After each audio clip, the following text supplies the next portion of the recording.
for the past 10 years, the struggle in America has been confined to what has been projected to the public as a civil rights struggle. And in that context, it has remained a domestic problem. It has remained within the jurisdiction of the United States.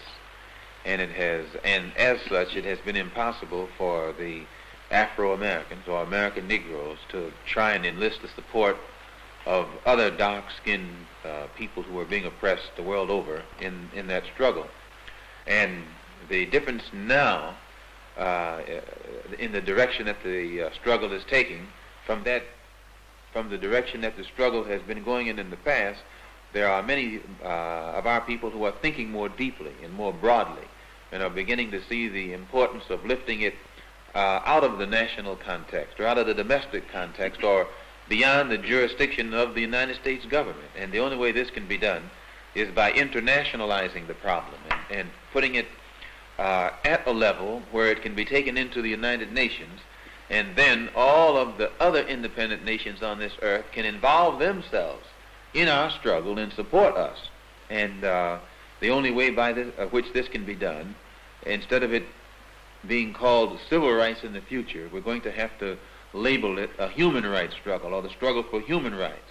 And as such, we can then take it into the United Nations through the avenues that have been set up by the United Nations Commission on Human Rights. We can take our problem before the United Nations in the same manner that the problem of South Africa, Angola, Mozambique, Hungary, the Arab refugee problem, it becomes a world problem. And as the world problem, then the Afro-American or the so-called Negroes full results, because it's not left up to the one who's responsible for it anymore, but it's put at a level where the whole can see that our plight is wrong. It stood in our path in the past. It also makes a difference in the leadership. Those who have been posing as leaders of our people in America in the past, they can pose on this local stage where Uncle Sam is the master of the show and can prop them up and make them look good or make them look better than they actually are by giving them token gains and building them up an image. But when they step onto the international stage or the world stage, then Uncle Sam can't prop them up anymore. And their ability or lack of ability becomes exposed. And if they can lead us forward, they remain leaders. But if they can't, then they have to step aside, and more qualified and bona fide leaders step up from the masses of our people, and then we get faster progress, we get more results.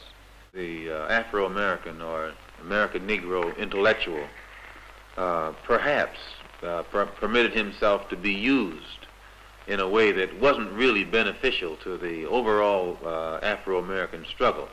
But I think today these intellectuals have begun to undertake a new appraisal of the problem, looking at it as it actually is, and are beginning to see it more in the international context and the relation that it has with the African struggle. And the African intellectual is beginning to look at the problem in the African context and see that what might be good in one country, in order for it to be used in another country, has to be rearranged. You take African socialism. Many of the African intellectuals that have analyzed the approach of socialism are beginning to see where the African has to use a form of socialism that fits into the African context, whereas the form that is used in a European country might be good for that particular European country. It doesn't fit as well into the African context. So I think the African intellectual is making that contribution, and he's making it well.